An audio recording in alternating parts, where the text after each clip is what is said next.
We are considering it. My guess is if I go back, I might be looking at a different field. I might not go back to teaching. I'm not sure. I'm going to be looking at part-time rather than full-time. Something I can do during that block of time when the kids would be at school and we have a little bit more flexibility there. Michael Cochran, former middle school teacher in Pittsburgh, who quit his job during the pandemic. A lot of kids on hand that need some focus. Mr. Cochran, thank you so much. Thank you, David. And if you have any beefs or praise about your Tesla, the cars or the stock, check the address. In a government filing, Tesla has made it official and has moved its headquarters, its address, out of Northern California to Texas. So not the 3500 block of Deer Creek Road in Palo Alto, California, but it's the 13,000 block of Harold Green Road in Austin. And David Brancaccio, Marketplace Morning Report. From APM, American Public Media. Wayne Hogan of the Terrell Hogan Law Firm. I'm Wayne Hogan. The Move Over Law protects police, fire, EMS, utility, and sanitation personnel by requiring drivers to move over and slow down for their vehicles. Learn more at waynehogan.law. Baptist Health is a proud supporter of First Coast Connect with Melissa Ross. Baptist Health, committed to building a healthier community for all of us. More info at 202-4YOU or baptistjacks.com. North Florida TPO, proud sponsor of WJCT's First Coast Connect, bringing to the community innovation in transportation planning, commuter services, clean fuels, and intelligent transportation systems. More at northfloridatpo.com. This is WJCT News 89.9 Jacksonville. Ahead in the next 5 minutes, live local news for the First Coast from the WJCT News team.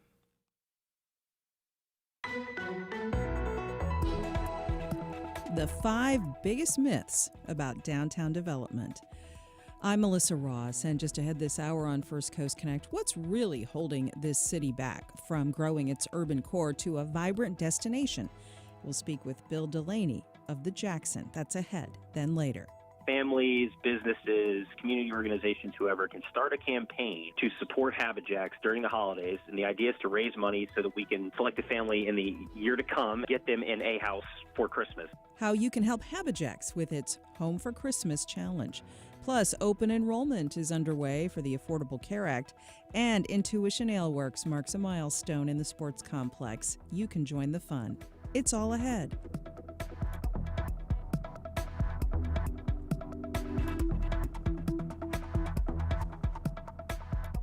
After the day's news.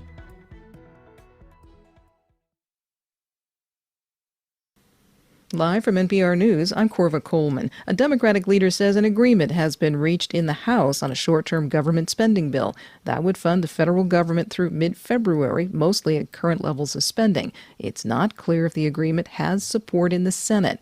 Government funding runs out tomorrow.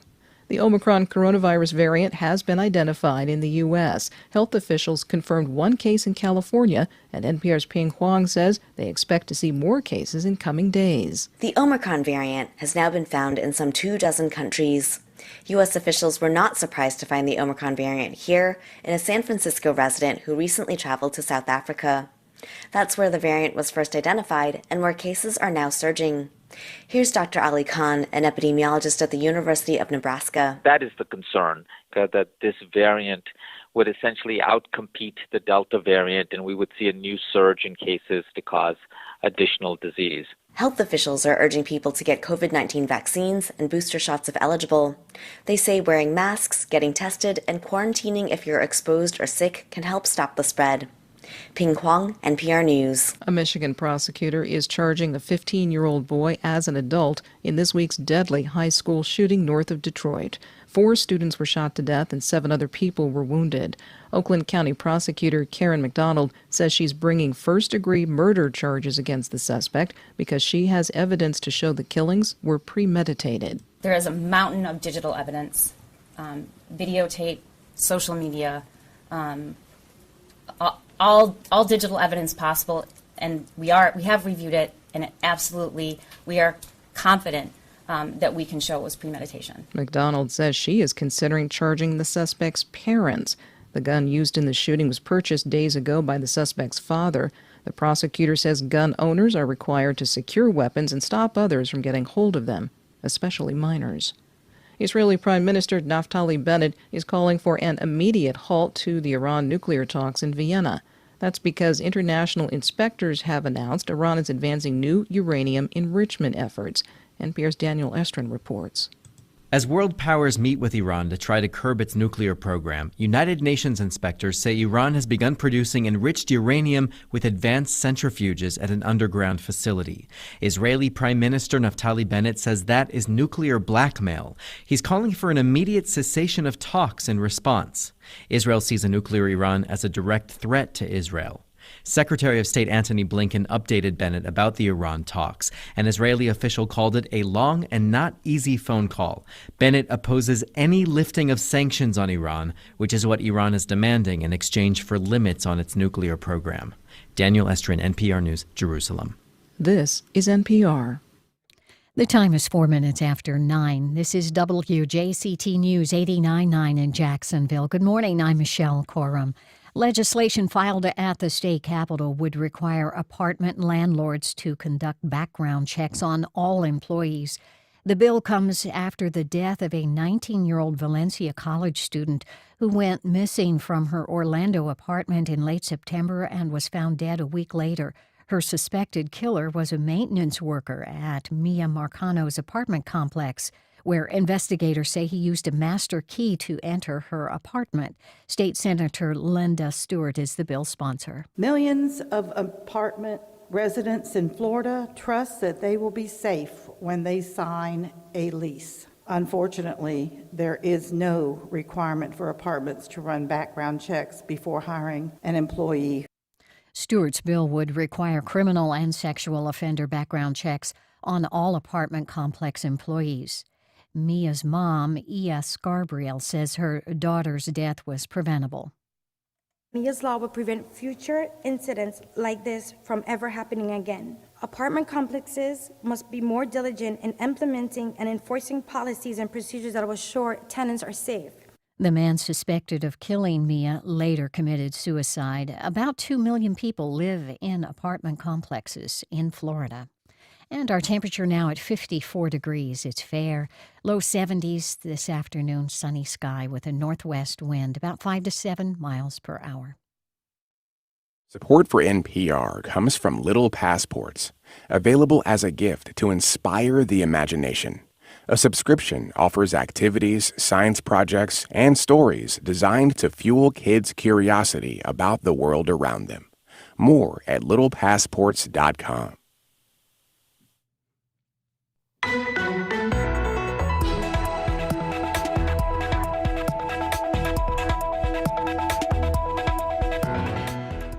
What's truly holding the city back when it comes to a vibrant downtown? Good morning. We're live from Studio 5. I'm Melissa Ross, and this is First Coast Connect. Thanks for listening.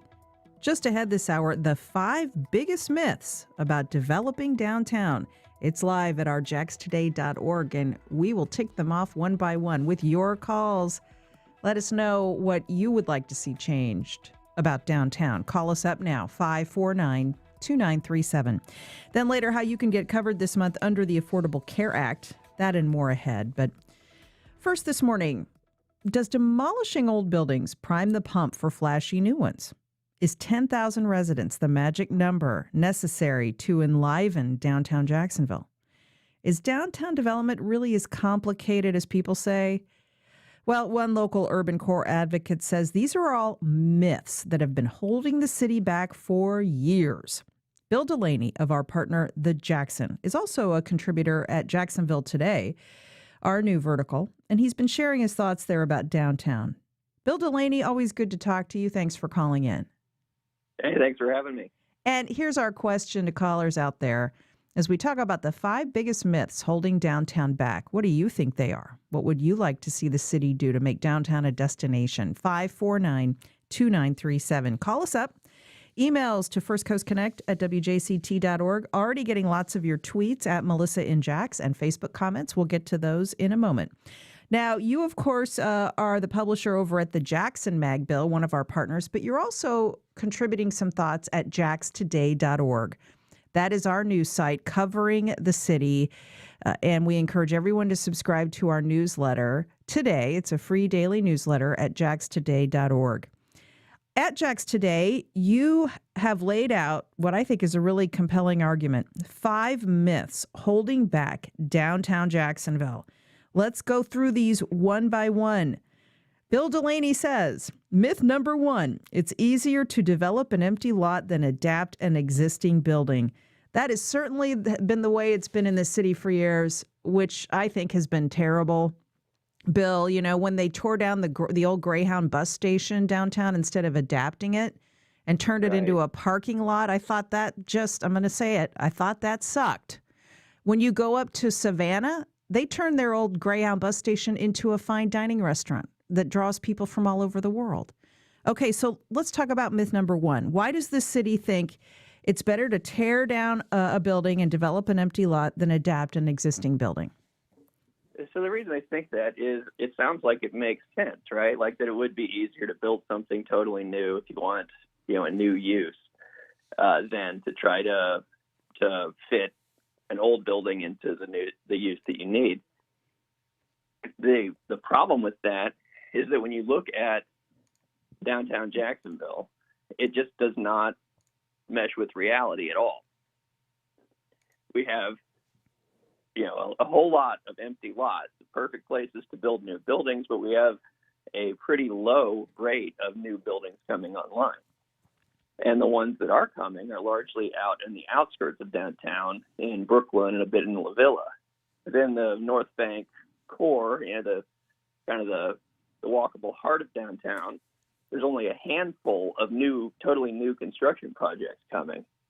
Meanwhile, there are over a dozen projects that are adapting buildings that already exist within 3 blocks of James Weldon Johnson Park alone. Mm-hmm. So clearly the trend in Jacksonville is not that it's easier to build something new. The trend is that it's easier to adapt an existing building. And yet we continue to not do that very often. That leads to your myth number 2, demolishing a building makes way for new investment. Well, we've seen in real time evidence that doesn't really work. Now, you write about what you call the Godzilla strategy of urban development, just raising old buildings and then hoping and wishing and praying and crossing our fingers that someone will come in and put something better in their place. Yeah, and the reason that's a myth, like anybody can see what tends to happen in downtown Jacksonville is when we demolish an old building, it doesn't lead to some grand new use. It stays an empty lot for years, if not decades. That's the strategy that back in the early 90s, we raised La Villa, hoping that it would lead to something new. It's now 30 years later, and we're only just now starting to see some new construction in La Villa. 30 years. Yeah. That's a long time waiting. And it's so frustrating driving around downtown and just seeing that sort of stagnation and with only a few green shoots, Yeah, and we continue to do it is the unfortunate thing. You look at the Jacksonville Landing, we predicted 3 years ago when the city announced they were going to buy and demolish the landing, we predicted that it was going to be an empty lot for years. We're now almost 3 years later, and it's still a grass lot. Its future is still years away, according to the city's documents. So it will be years before anything is done there. And you had argued at the Jackson Mag that they should have adaptively reused that existing building. Yeah, we did. We said the building was structurally sound and that we would be able to do more by working with what we had than demolishing it and starting over. In the very least, it wouldn't have been as difficult to try to find a new use for it and spend all the money to build something totally new if we worked with the bones that were there. We're talking about the 5 biggest myths holding back downtown development with Bill Delaney of the Jackson. You can read his thoughts at our website, jaxtoday.org, and give us a call, 549-2937. All right, let's move on to myth number 3. I love this one. For years and years and years, we've heard retail follows rooftops when it comes to downtown, Bill, and that if we could just get 10,000 people living downtown, that's the magic number of urban density that will give us a truly vibrant downtown. Now, you've crunched these numbers and compared downtown Jacksonville to other downtowns that are roughly equivalent to us, like Tampa, Nashville, other cities. And you're saying, no, we need a lot more than 10,000 people, right? Yeah, exactly. That's one of those things. I did some digging on this. I couldn't tell where that 10,000 people number even comes from, which isn't a good sign because that suggests it's not coming from some data anywhere. But yeah, it's 10,000 people. The problem is that downtown Jacksonville is so big. It's unusually large. What counts as downtown Jacksonville, the official boundaries, is everything from Brooklyn all the way out to the Stadium District, which are miles apart and not walkable to each other. It's 3.9 square miles, whereas most of our peer cities have a downtown that's about 1 or 2 square miles. And what it really comes down to is we're looking at the wrong thing. We're not looking at the population density, which means the number of people per square mile. And when you look at that, downtown Jacksonville, even with 10,000 people, is only going to have about 2,500 people per square mile. Tampa, Orlando, Nashville, Charlotte, Indianapolis, they all have population densities that are 6,000 or 7,000 people, so several times more than we would have even if we got to that number. Yeah, per square mile, not sort of scattered in different little areas. It really packed in. Myth number 4. Yeah, myth number 4. A magic silver bullet project will be the incredible magic spark that transforms downtown Jacksonville. So you're saying that for years, political leaders and developers have thought, let's chase this one big shiny object, this one grand slam project that will magically turn downtown around. That has not ever worked out. So then tell us more about this myth and why it's dangerous. Yeah, so this one is it's unfortunate because we keep chasing after these huge projects, thinking that this will be the thing that finally gets us over the hump. The problem is that we put so much emphasis on that sometimes it's to the exclusion of other smaller things that we could be doing to move things along incrementally. The one thing that all of these projects, from the Jacksonville Skyway up to the Jaguars' yearly pitches for the shipyards, none of them have ever actually turned downtown around, going back decades.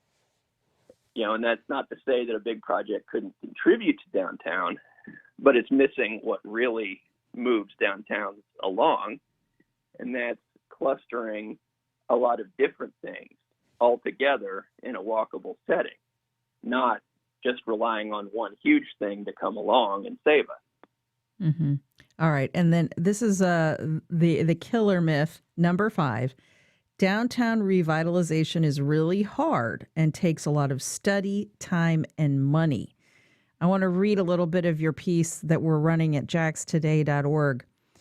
You write, the premise of this myth is that downtown development is like really hard. To hope to accomplish anything, the Chamber of Commerce must first plan a leadership to allow top corporate and civic leaders to visit a city to learn their best practices and cutting-edge ideas. Then we've got to sponsor a study telling us what to do, then another study of how we're doing. This myth may be the most detrimental of all, as it leads to inertia. Jacksonville has spent millions of dollars and years studying issues that our peer cities have already figured out. The problem isn't the studies, it's that we never end up following their best recommendations. Bill, what you're saying is we don't need a lot of fancy chamber trips, which, by the way, a lot of people listening to this show right now have gone on. No offense to any of them. I'm sure they enjoyed the trips. But you're saying that the best way to build a vibrant downtown isn't really that hard, that it's common sense. We just need to do it. Right. It's there's a lot of smaller comparatively inexpensive things that we could be doing to move the needle now, as opposed to waiting for, a study in a year and then another study after that. We looked at Lakeland, Florida, and they had an issue where they had converted their main street into a two-way street, which is something downtown Jacksonville could do. Well, they just in May of this year launched a project. It only cost $115,000 to allow restaurants there to expand their sidewalk out in front to allow for cafe seating. And by November, they had totally transformed that strip. It's now much more vibrant, much more pedestrian friendly, a lot more active. And they did that with only $115,000 in the span of a couple of months. Jacksonville has spent more money than that on one study that doesn't end up resulting in much change. I think that's what's so frustrating for those of us that have watched this kind of thing go on for so many years. Let's go to some calls now for Bill Delaney of the Jackson. The 5 biggest myths holding this city back and drawing people downtown. 549-2937. Rusty on the west side. Hi, Rusty. Good morning. Hi, Melissa. Well, to make matters worse.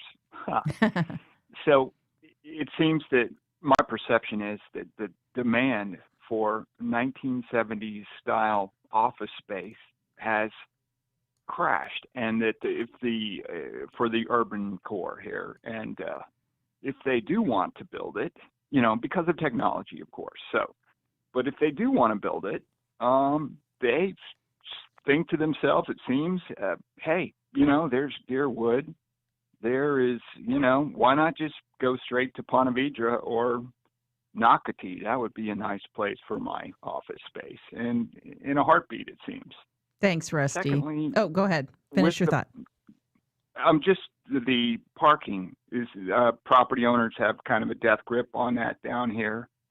And the Skyway or light rail. Well, you know what? Let me push back on the parking thing, because when people call in about this issue, they typically bring that up. There's a ton of parking downtown.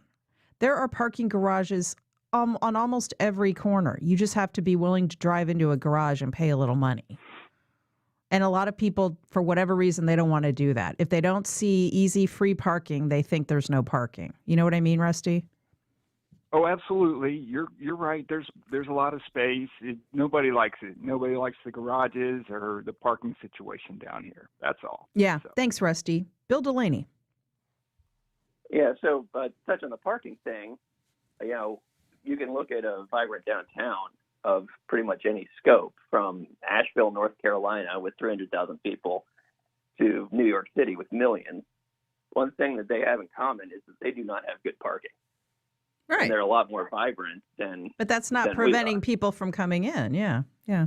As far as the building thing, that is partly true. Yeah, there's a much lower demand for office space, especially in those, kind of Class A, very big towers these days. However, what we're finding is that by having them there and putting in some incentives and working with developers, that a lot of them are moving to be adapted into other uses. There's now projects to turn them into apartments. It's relatively, it's compared to building an entirely new thing, the interior demolition is a lot less expensive than that. We now have, like I said, over a dozen projects that are all in these buildings that a lot of people would have considered obsolete within 3 blocks of James Weldon Johnson Park alone. Ryan is in Arlington. Hi, Ryan. Hey, good morning. Hey, so I've been in Jacksonville for 5 years now. Prior to that, I'm from Florida originally, but I was in the Army and I traveled around and have been a lot of places. And Columbus, Georgia was one where I actually got stationed there twice, and they kind of revitalized their downtown. But one of the things that I think about, one of the reasons I don't go downtown much is, I got a family. I don't even know what I would go and do. And to your guest's point, I think clustering buildings is important, and businesses, because like right now, why would I make the trip into downtown if I've got nothing to do? Mm-hmm. And if I had more small businesses, like things to do together, like if I want to go shopping, well, now I go to the St. John's Town Center. If I want, you know what I mean? Like, I don't even know what I would go into downtown for. And I think the more businesses come together, because the other thing I don't want to do is walk everywhere. If I could go visit 4 or 5 places with my family, I think that would be the draw. The draw. Thanks, Ryan. Yeah, I think that is in line with what Bill is saying. Les on the west side. Les, you're on the air. Good morning. I just had a question regarding consolidation. I was a teenager when Jacksonville consolidated, and I remember the difficulties that we had.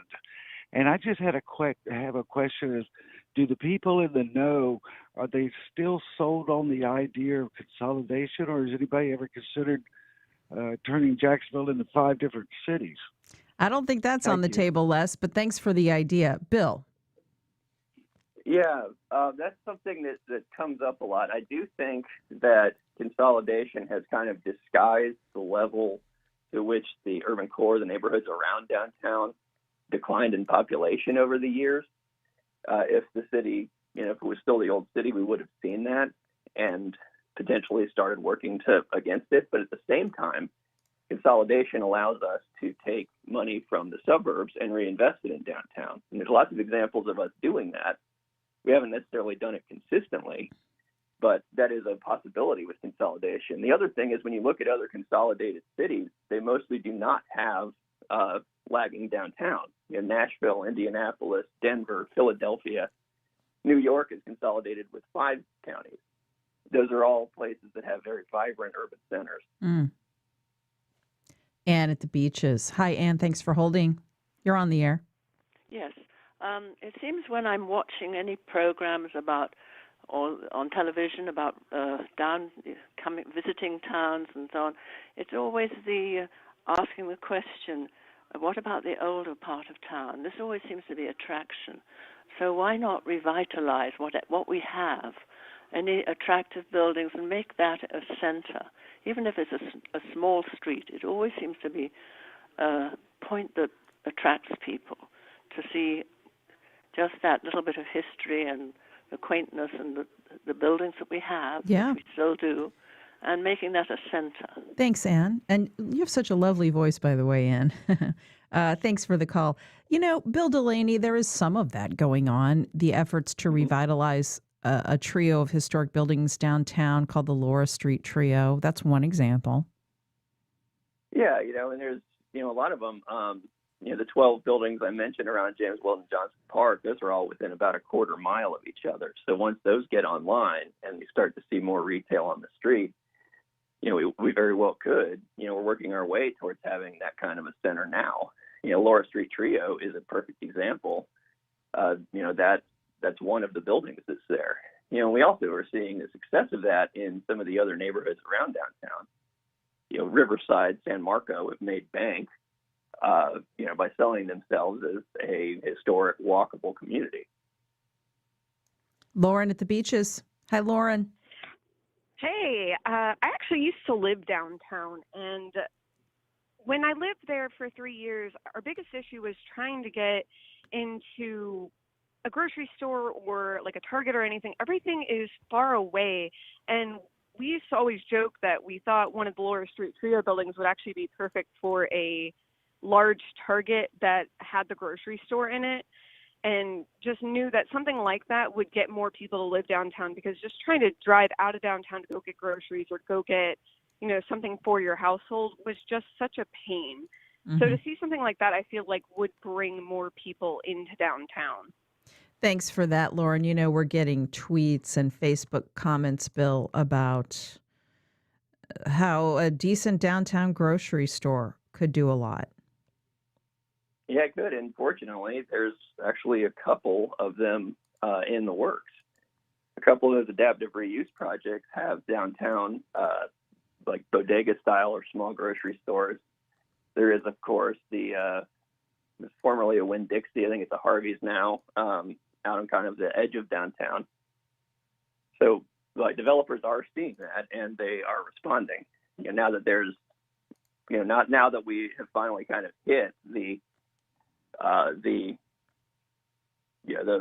breaking point with our local developers, they are recognizing that need.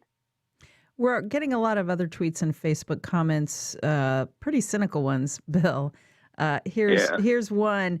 It's not that people want to liven up downtown to its full potential. It's more about real estate for private developers at the expense of poor residents. Consolidation has only benefited one group. He says, here's a comment on Facebook from Robert.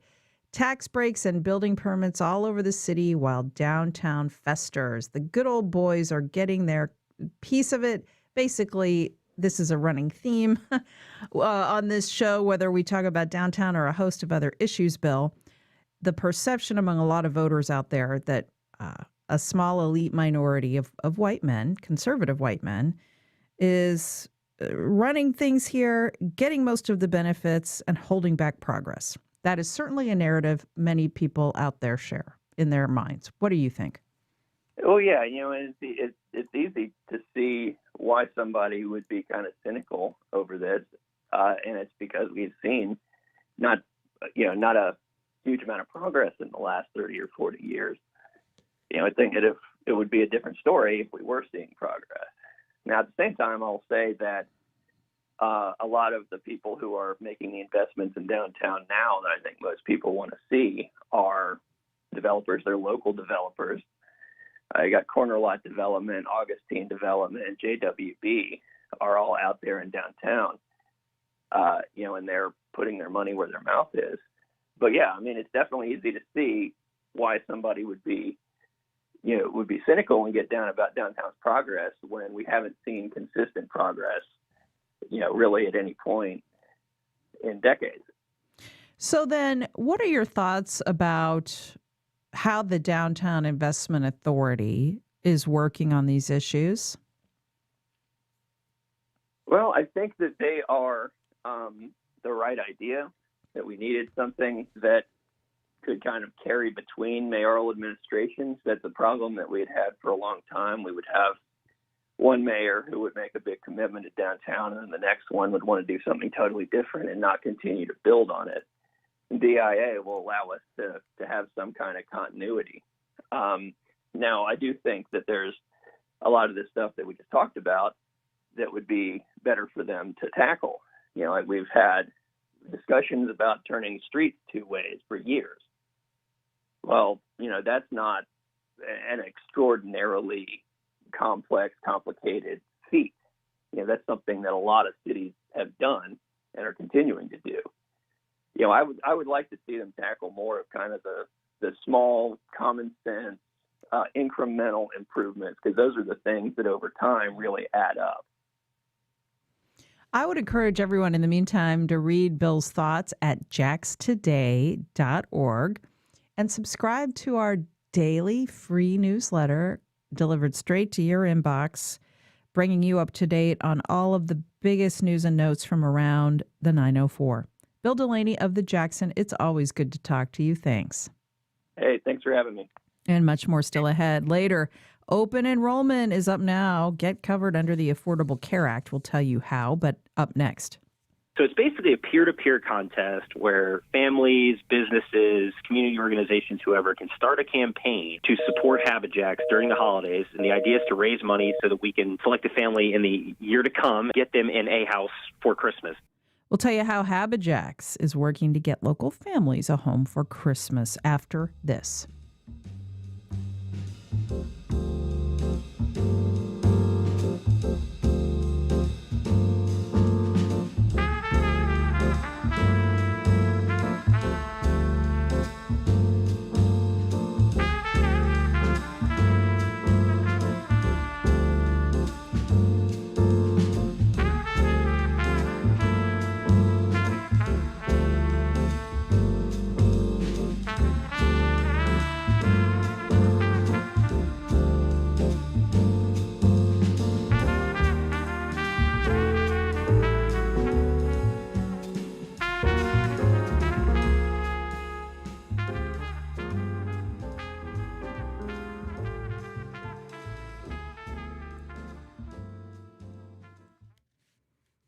Welcome back. Well, this holiday season, you can take part in the HabitJax Home for Christmas Challenge.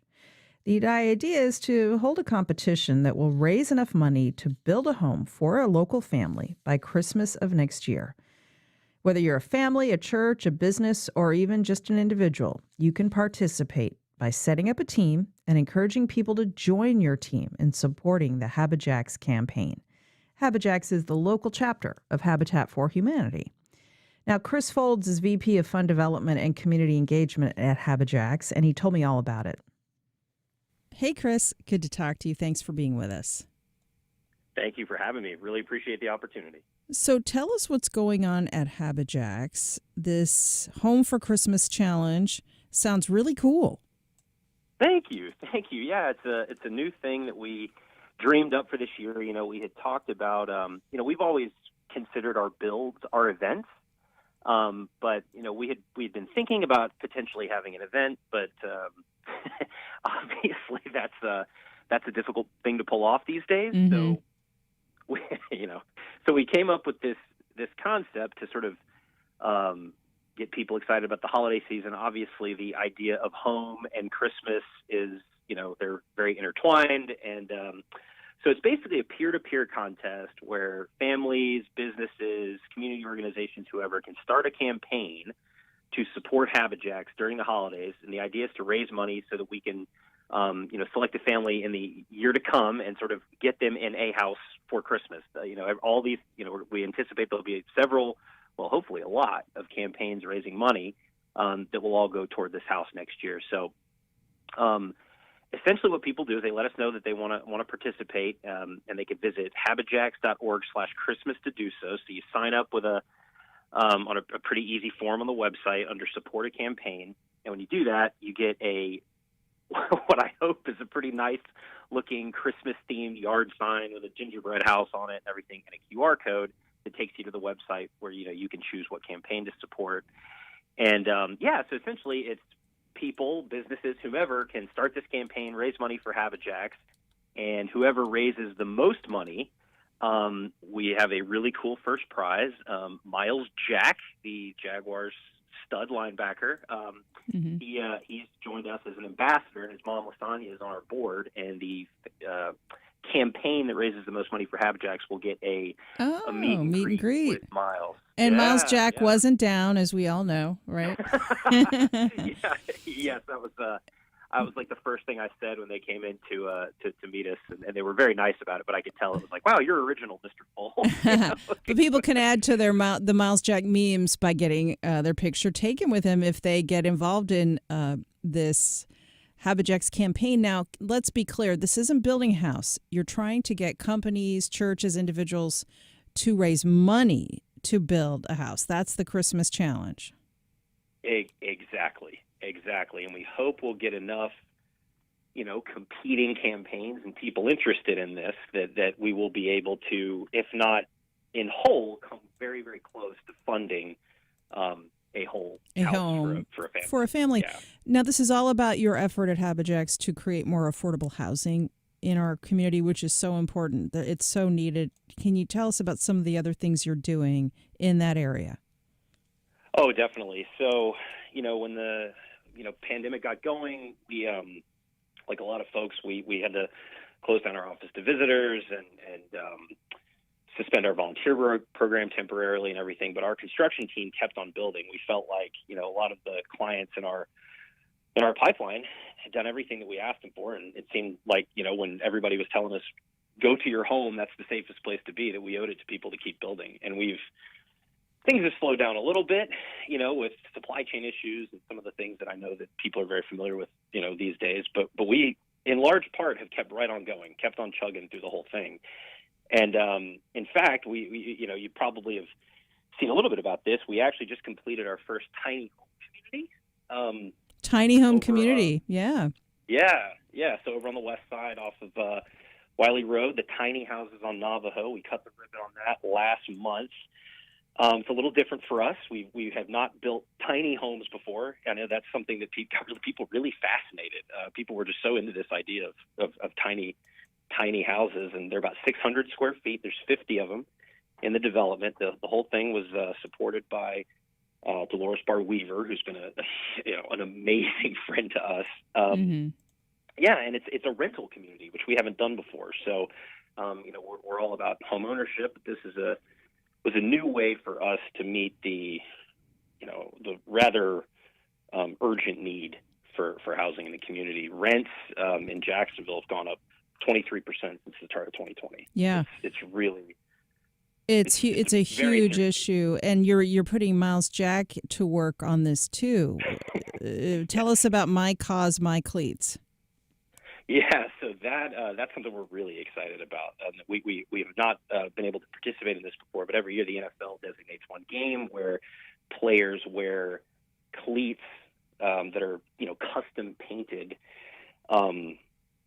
for a game, for a cause that they care about. And Miles, in the game against the Rams, I think on December the 5th, is going to be wearing Habijacks cleats, and it was unbelievable. We got to meet with Marcus, who is this renowned painter of cleats, which I didn't even know that was a thing, but it's so cool. He's painted them for players that have played in the Super Bowl and all this stuff, and he sat down with us with our team and with Lasagna, Miles' mom, and we basically told him the Habijack story, how we've built served over 2,300 families, and we've built houses one way when we started, and now we have all these different house styles and everything.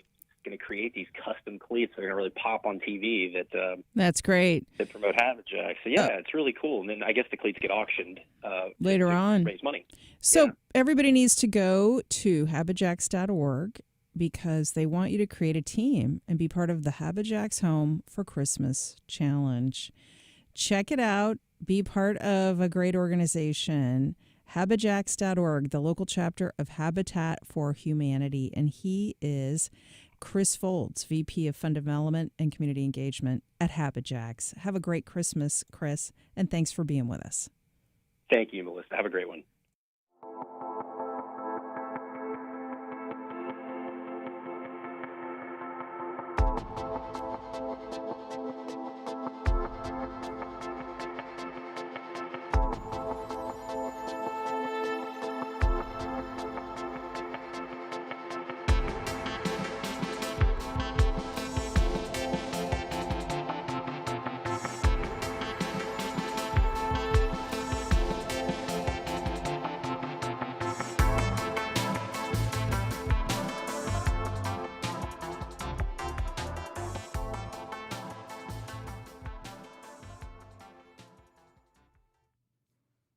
Well, open enrollment is underway for health insurance policies under the Affordable Care Act.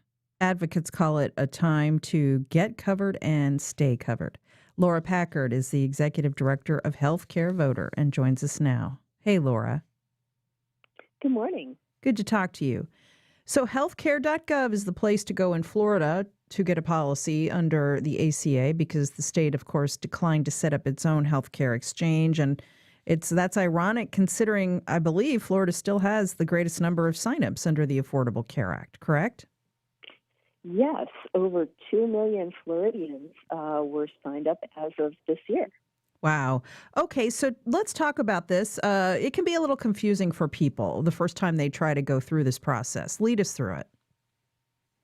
Well, you can start by going to healthcare.gov, and you can do window shopping if you're not yet ready to purchase a plan. But if you have any questions, if you're not sure what plan is best for you, if you go to healthcare.gov, you can find local help to help you. And under the Biden administration, there's more funds than ever going to Floridian groups to have local folks help answer your questions.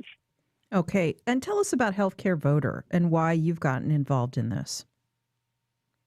Well, I am a cancer survivor, and the insurance I had through the Affordable Care Act saved my life.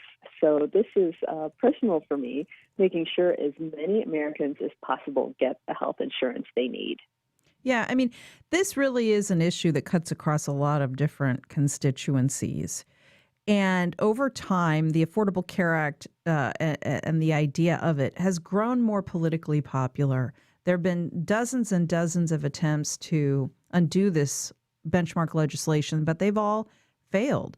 It is the law of the land, and it is the only way for millions of Americans to get covered in a way that's affordable. Now, what's your response to those who have concerns that they can't afford it? Well, they should go to healthcare.gov and check out their options, because even if in the past they have not been able to afford a plan, thanks to the American Rescue Plan, which was passed earlier this year, policies are cheaper than ever. And also pay attention to what Washington is doing right now, because they are working on the Build Back Better bill.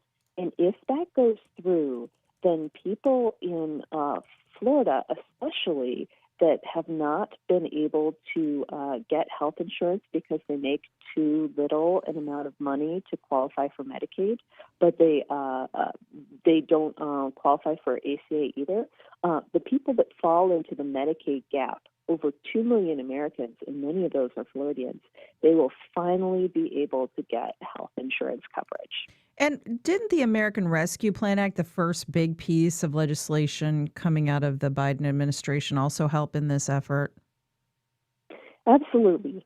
And those subsidies are in effect for this year and next year. So, like I mentioned before, go to healthcare.gov and check out your options, because you may be pleasantly surprised. As the costs drop and the benefits increase, more Americans shopping the marketplace at healthcare.gov are expected to sign up. What are some of the enrollment projections? Can you share that with us? Well, we're not really sure yet, because of there's more money than ever being spent on marketing and outreach to let people know about their options and talk them through it. So it's a little early, but so far there over 1 million people have signed up just as open enrollment started November 1st. With open enrollment underway, here in Florida, of course, as you mentioned, we have the highest number of signups. It's my understanding Florida Blue has the biggest number of policies in the state at healthcare.gov. But there are lots of choices, lots of different tiers of policies. And there are sometimes sign-up events that go on so that people can have a navigator lead them through the process. How important are the navigators in your view? Well, I think health insurance can be confusing, and especially when there are a lot of options for you to figure out what is the best policy for your situation. So I think it's great to talk with somebody and help figure out what is best for your family. I personally work with a broker every year to figure out the best situation for me, too. So it is free to use this help, so please use it. Now, open enrollment is up now. The Biden administration extended the open enrollment period to 10 weeks. Is that right? So people have a little more time to look at healthcare.gov and try to figure out what might work for them? Talk about that. Yes, there's 2 different deadlines to keep in mind. The first deadline, December 15th, is for coverage that starts January 1st next year. So if you want coverage starting January 1st, at the beginning of the year, you need to sign up by December 15th. But the second deadline is January 15th. So if you want coverage at all next year, you must have signed up by January 15th. You know, as I look at this, it's really remarkable to see that 1/3 of the total signups for Obamacare or the Affordable Care Act come from Florida. There are so many people in this state, Laura, who are working, who are providing for their families, but they don't have health insurance provided at their job, and this is the only option for them. Mm-hmm. Absolutely. And I am especially excited to see what Congress is working on that will cover the million Floridians that can't afford health insurance right now, that'll be finally filling in the Medicaid gap. Right. Now let's talk about that a little bit more before we let you go. Florida is one of the states that decided not to expand Medicaid, and talk about how that impacts enrollment at healthcare.gov here. Well, the way the Affordable Care Act was designed, it was designed for the people that make the least amount of money to go on Medicaid in their states, which tends to have more services than the ACA.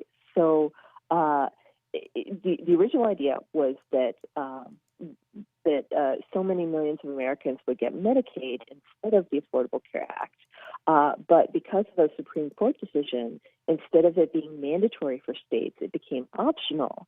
And Florida's governor and conservative state legislature refused to expand Medicaid, leaving millions in the cold. But Congress is working on an alternate method.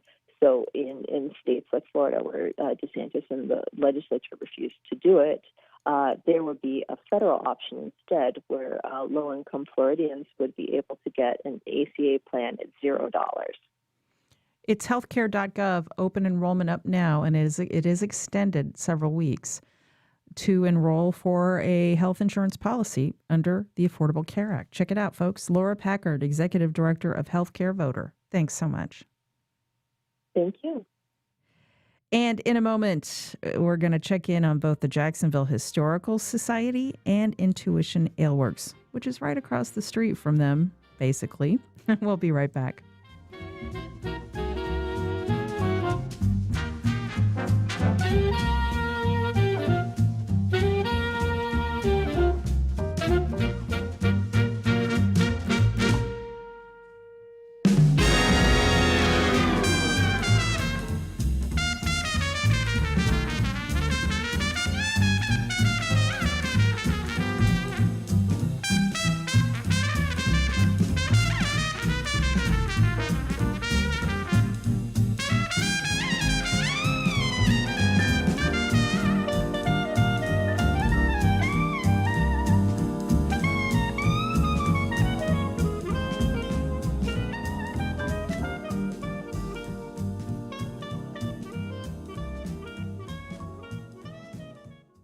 China has announced a new 5-year plan for its movies.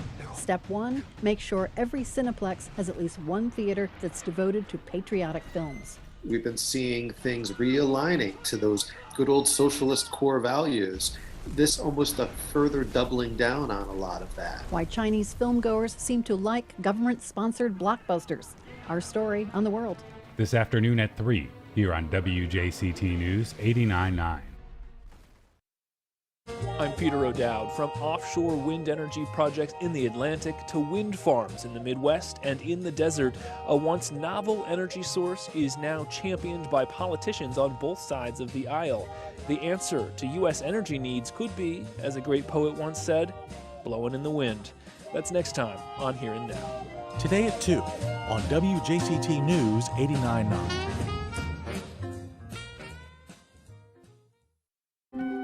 On the next Fresh Air, on day 2 of our 3-day tribute to the brilliant composer and lyricist Stephen Sondheim, we feature the interview I recorded with him after the publication of his collection of lyrics and the stories behind them. His Broadway shows include Company, Follies, Sweeney Todd, Sunday in the Park with George, and Into the Woods. He died last Friday. Join us. Tomorrow at noon on WJCT News 89.9. What happens if the Supreme Court overturns Roe v. Wade? That question is front of mind for many Americans as the Supreme Court hears argument in what some have called the most important abortion case in a generation. We reflect on Roe's legacy and assess whether the court is poised to overturn the landmark 50-year-old ruling. That's next time on 1A. Today, starting at 10 on WJCT News 89.9.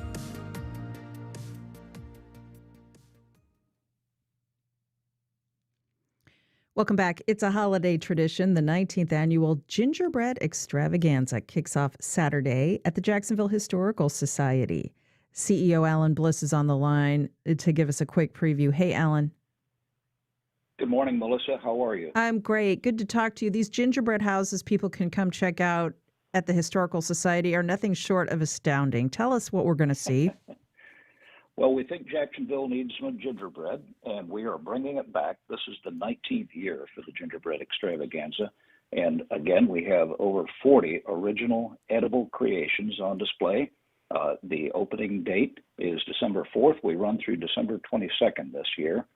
We look forward to welcoming people at the event. We have a variety of scheduled slots available. You can make reservations online through our website, www.jackshistory.org. Pricing is $10 for adults, $5 for children's 4 to 12, and children under 4 are free. We also have senior and military discounts. And this year, I should say, we have 22 creations that are fabricated by first-time builders. We also have a display created by a group that has been building now in their 14th year. So we have a mixture of newcomers and veterans. And what happens to these gingerbread houses are made by a lot of talented local people. What happens when it's all over? What do you do with all of the gingerbread? Most of the people who really put a lot into them want to come get them and take them back. So we have a recovery day when people can come retrieve their homes. Otherwise, they're available for donation. All right. Check it out, everybody. Downtown in the Sports Complex, the 19th Annual Gingerbread Extravaganza at the Jacksonville Historical Society. It's a lot of fun to bring the kids to this. Alan Bliss, have fun with it, and thank you.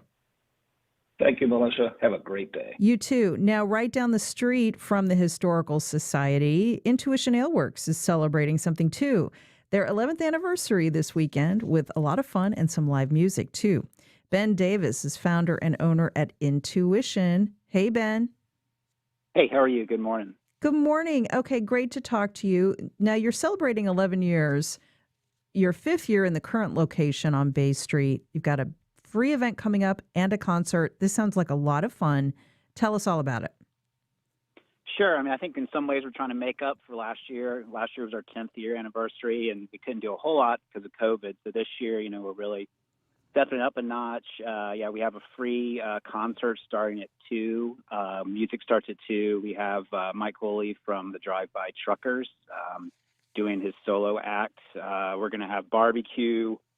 We're going to have a bunch of limited release beers. We do our anniversary IPA once a year. It's a unique IPA. It's Britannia Ices, which is a different kind of non-traditional yeast strain and just gives the IPA a different flavor profile. And then we're also going to have our bourbon barrel-aged stout called Underdark.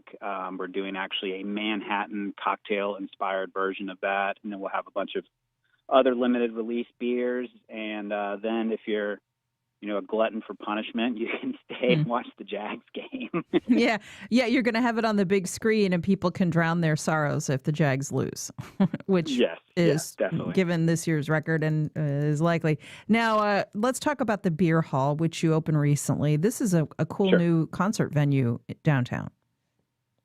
Yeah, I mean, we're all big music fans at the brewery, and when the opportunity arose for us to increase our space in the building that we're in and use it as a private event space and then also for a concert hall, we really took advantage of it. It's been a lot of fun. We've had some really cool bands, and we have a lot of really cool bands coming up in the future, so, we're really excited about it. Yeah, and it's a milestone for any business to celebrate 11 years.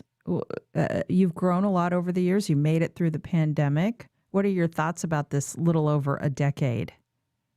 I mean, it's pretty crazy. I kind of joke that one of the ways I remember how old the brewery is I have to remember how old my youngest son is because he's 11 also. So it's kind of, it's just kind of crazy to think of that, just that we've been around that long.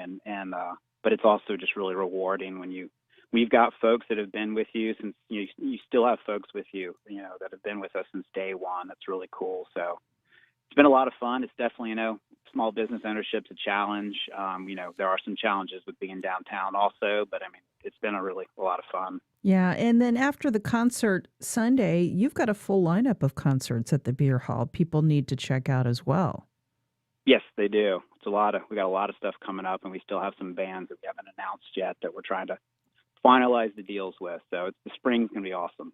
And this is a free all ages show Sunday in the Beer Hall at Intuition Ale Works. A free event as they celebrate their 11th anniversary. Starts at noon, music starting at 2. The Beer Hall is at the corner of A. Philip Randolph and Forsyth. That's their dedicated concert venue and event space. Come on out, celebrate their their anniversary IPA and some other beers, and enjoy Mike Cooley of the Drive-By Truckers as Intuition Ale Works has a lot of fun this weekend in the sports complex. Ben Davis, always good to talk to you. He's the founder and owner. Have fun, and thanks for being a good neighbor to us here at WJCT. Yep. You're welcome, and thanks for talking to us, and we're looking forward to this weekend.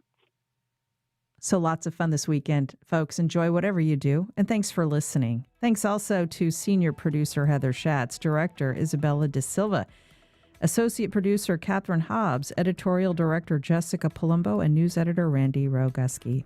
And I'm Melissa Ross. We'll be right back here again at 9 a.m. tomorrow for our Friday Media Roundtable. Until then, make it a great day.